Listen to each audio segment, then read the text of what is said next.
За 8 месяцев войны мы привыкли рассуждать о российской власти в терминах диктатур 20 века, типа режимов Гитлера или Сталина. И уже как-то забылось, еще недавно наша власть не была диктатурой страха. До войны многие действия российской власти объяснить было довольно просто. В России информационная автократия. Она работает по определенным правилам, и тем-то и тем-то отличается от классических диктатур прошлого века. Теперь же мы находимся в другой реальности, и эти объяснения не особенно работают. Сегодня попробуем разобраться, как устроена власть в России, каким образом она из информационной автократии подошла вплотную к диктатуре, почему это произошло и что с ней будет дальше.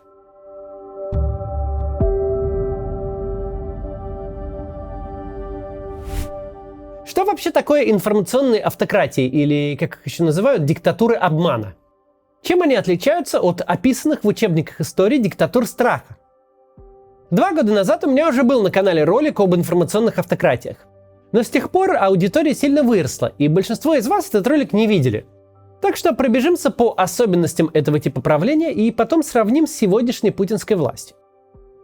Теорию информационных автократий придумали политолог Дэниэль Трейзман и экономист Сергей Гуриев. За 3 месяца до начала войны с Украиной у них вышла большая книга на эту тему «Диктаторы обмана. Новое лицо тирании в 21 веке». Совсем недавно Россия была эталонным примером диктатуры обмана и одной из причин возникновения теории вообще. Но пока книга Трейзмана и Гуриева добиралась до офлайн-магазинов, власти в России верхом на крылатых ракетах неожиданно вылетели из списка подходящих примеров информационных автократий. В чем суть настоящей диктатуры обмана? В обмен на политические и гражданские свободы они продают гражданам идею, что только они могут успешно управлять страной по каким-то историческим, геополитическим или иным причинам. А если с успешным управлением, стабильностью и экономикой дела не складываются, то можно подкорректировать нарратив и рассказать, что без них все было бы еще хуже. Была бы гражданская война, а не иначе. Или голод вообще. И вообще, если не автократ, то кто? А все проблемы в экономике списываются на происки неуловимых внешних врагов. Диктатуры обмана Орбана, Эрдогана и Путина нулевых годов сильно отличаются от диктатур страха Сталина, Гитлера, Муссолини или Пол Пота. Во-первых, диктатура обмана строит из себя демократию. Власти проводят выборы, соблюдают собственные правовые процедуры, парламенты у них законы принимают, иногда в них даже оппозиция сидит. Выборы, конечно, фальсифицируют, а процедуры и законы переписывают под себя. Но, тем не менее, они показывают своим гражданам, что все окей, что вы живете в нормальной стране, где есть работающие демократические механизмы. Не беспокойтесь, граждане, занимайтесь своими делами. А если вам вдруг кажется, что механизмы не работают и ваши интересы никто не представляет, то вы просто маргинальное меньшинство, которое слушать в стране никто не станет. Во-вторых, одновременно с этим информационные автократии будто говорят международным партнерам: смотрите, с нами можно работать, мы надежные, и мы такие же, как вы вообще, только у нас народ более единогласный и постоянный в выборе лидера. А больше никаких отличий нет. Покупайте наш газ, мы не подведем, будем продавать, и вообще все в порядке. В-третьих, сами автократы 21 века тоже не хотят быть похожими на диктаторов.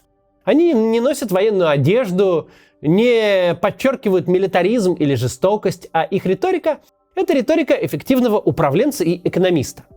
В-четвертых, в отличие от диктатур прошлого, диктатуры обмана не используют массовые репрессии. Так демократа из себя долго не построишь. Всем все быстро станет понятно и в стране, и за рубежом, и никакой диктатуры обмана не выйдет. Стабильность никакую тоже так не продашь. Какая стабильность, если за каждым углом может поджидать черный воронок? Сейчас же не 37-й год, правда? Что хочешь, то и говори, тем более в интернете. Черный воронок за тобой завтра не приедет. Это совершенно очевидная вещь. Да что прятаться-то? На противников давят, не допускают к выборам, применяют точечные репрессии, но никогда не делают это открыто и за политическую позицию. Кроме того, как и диктатуры страха, информационные автократии используют пропаганду. Но их цель не протолкнуть какую-то идеологию. У диктатуры обмана никакой идеологии вообще нет. Нет, их цель успокоить зрителя, убедить, что делать ничего не надо. И вообще и так все хорошо. Если что-то менять, будет хуже. Да и еще, кстати, и изменить ничего нельзя, даже и не пытайтесь. В таких странах, кстати, даже могут существовать и независимые СМИ для иллюзии свободы мнений. Но они маргинализируются, постоянно обвиняются в клевете и работе на врагов, а их сотрудники тоже подвергаются выборочным репрессиям. Мы готовы были, что нас закроют каждый день. И не только в эту компанию. Потому что последний раз нас закрывали в 91 году, когда пришли путчисты. Еще автократы стараются коррумпировать политиков на Западе, что у России, кстати, успешно получалось. Это упрощает сделки с партнерами, которые смотрят на тебя с подозрением изначально, и помогает прятать за рубежом все награбленное. А еще всегда можно сказать, там политики такие же коррумпированные, как у нас. Ну и что, мы же их и коррумпировали. И, наконец, для тех, кто пропаганде не верит, у информационной автократии тоже есть решение. Подкуп и кооптация. То есть включение в свои ряды. Приходите, мол, не знаю, занимайтесь управлением трамваями, коль вы так хотите, или там управляете каким-нибудь регионом, например, Кировской областью. Вот берите и руководите. И все, кооптация. Таким образом, они пытаются включить самых умных и образованных людей, которые не согласны, в систему. Поделиться деньгами и возможностями в обмен на лояльность или, как минимум, на молчание, не сопротивление. Ну а если сотрудничество не устраивает, информационный автократ никого держать в стране насильно не будет. Меньше недовольных, меньше проблем. С информационной автократией разобрались. Сравним ее с тем, что имеем в России сейчас, в октябре 2022 года. Российская власть вроде еще и строит из себя даже демократию, вот выборы недавно провели. Но с каждым днем это превращается в фарс, в который не верят даже искренние сторонники. Голосование на пеньках, принятие законов одним днем во всех чтениях, электронное голосование ботов и, как финал, референдумы под дулами автоматов, где результаты даже и не думает никто считать, заранее объявляют заготовленные, и аннексия территорий, которые продержались в составе России меньше дня. Если власти соблюдают правовые процедуры, то только для того, чтобы порадовать своего лидера, и только в каких-то очень небольших частях своей деятельности. Сам лидер в мундир пока не переоделся. Но риторика его полностью изменилась. Год назад он с интересом жонглировал выдуманными цифрами роста импортозамещения, сельского хозяйства и жилищного строительства. А сегодня обвиняет Запад во всех смертных грехах, читает милитаристские лекции по истории и, что самое плохое, взял привычку каждое выступление заканчивать угрозой ядерной войны. Это поведение прямо противоположно тому, как должен вести себя информационный автократ. Обвинять внешних врагов в плохом экономическом развитии автократу нужно, но не пугать аудиторию перспективой переселиться в бомбоубежище. Автократ, наоборот, должен успокаивать и усыплять свою паству. Чтобы казалось, что все стабильно, что все идет своим чередом и менять ничего не надо. Репрессии по-настоящему массовыми, как в 1937 году, пока не стали. Но количество арестов и реальных посадок по политическим статьям растет высокими темпами. Изменился и формат репрессий. Если раньше власти арестовывали и судили своих противников по как будто бы не политическим статьям, то теперь не скрывают, что сажают людей именно за позицию. Ходорковского судили за то, что он украл сначала все налоги, а потом всю нефть. Навального за то, что он украл весь лес. Даже если обвинения были смехотворными и в них никто не верил, для обывателя видимость сохранялась, что дело не политическое, что это какие-то там, жулики или экономические преступления, житейское, так сказать, дело. Но теперь нет. Теперь Навального судят за организацию экстремистского сообщества, покушающегося на конституционный строй. Яшина, Карамурзу и еще десятки человек за антивоенные высказывания и правду о войне. Власть фактически сменила ярлык для своих противников с какие-то там мошенники на враги народа и наймиты Запада. Пропаганда продолжает оправдывать и как-то нормализовывать происходящее в глазах зрителей. Независимые СМИ разгромлены полностью. То же случилось и с оппозицией. Из иностранных партнеров у России остались только автократы, да и то немного. В основном они воротят нос и при первой возможности стремятся показать, что они не такие отбитые и вообще миротворцы. Для элит никаких привилегий у власти тоже не осталось. Только страх оказаться козлом отпущения или быть посаженным или даже убитым за предательство по законам военного времени. Практически во всем российская власть перешла от манипуляций и обмана к методам диктатуры страха. Но самое главное, она начала агрессивную войну, которая, кроме прочих ее ужасов, в 21 веке еще и страшно убыточна. Войну не продашь как стабильность. Ей нельзя управлять с помощью пропаганды, и ее не повернешь так, как тебе удобно. На войне по-настоящему гибнут люди. На нее теперь приходится мобилизовать людей. То есть люди в любом случае получат массу очень неприятной информации. Это худший страх для информационного автократа, что неприятная информация к людям идет. Но вот, автократ больше не информационный. Приближаемся к реальной, обычной диктатуре. Теперь давайте посмотрим, как и почему это произошло.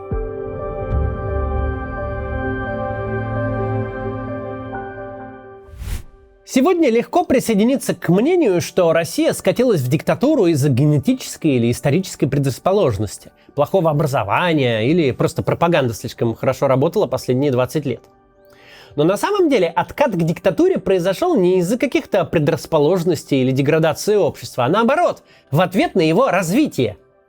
Такого мнения придерживается Дэниел Трейзман, один из авторов концепции информационных автократий.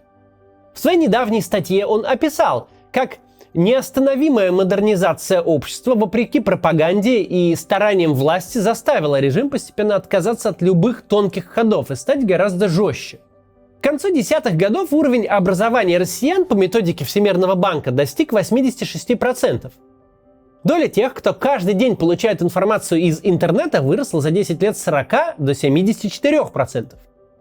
Левада все последние годы фиксировал рост либеральных ценностей у россиян и важности свободы слова, информации и даже свободы собраний, несмотря на маргинализацию митингов.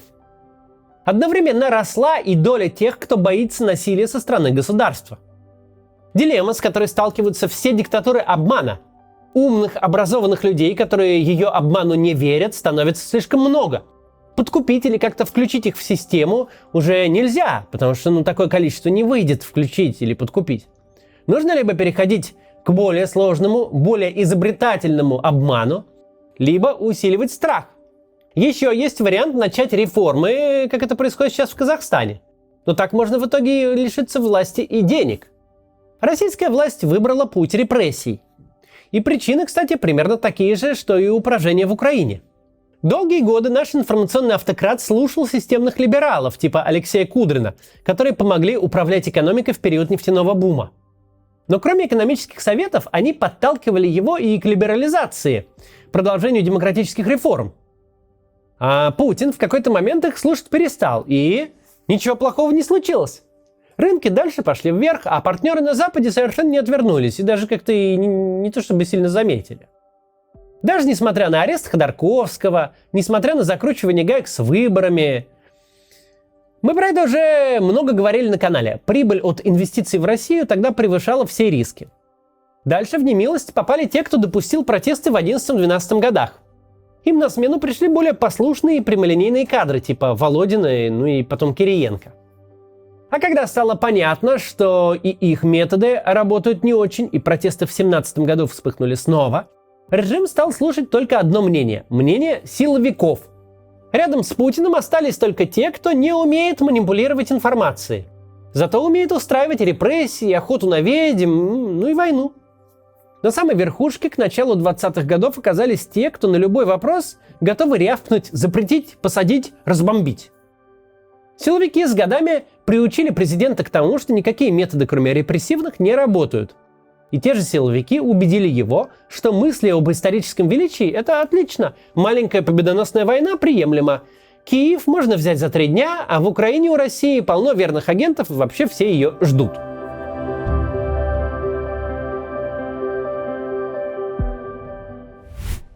Ни маленькой, ни победоносной войны не получилось.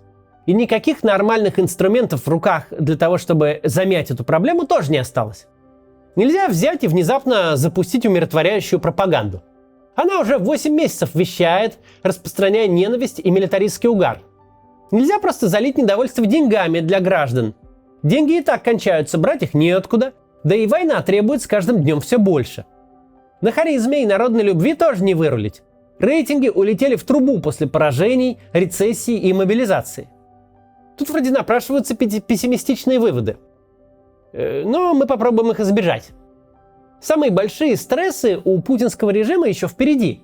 Как он сможет объяснить народу и элитам будущее поражение в войне, а оно неизбежно? Что делать, если пресловутый раскол элит все-таки случится? Всех потравить новичком? А как проводить выборы, когда рейтинг после поражения будет стучаться об дно? Наконец, на какие деньги содержать многомиллионную толпу силовиков и чиновников, у которых претензий к власти не меньше, чем у остальной страны? На все эти вопросы режиму придется как-то отвечать, решать их и решать быстро. О чем все это говорит нам с вами? Путинская система завтра не рухнет. Какой-то запас прочности у нее есть. Но и много лет она не простоит. Информационная наша автократия, быть может, и перестала. А персоналистской осталась. Военные поражения, такие как потеря Херсона, например, о которой уже вовсю говорят, могут привести к тому, что в России будет другой президент через неделю.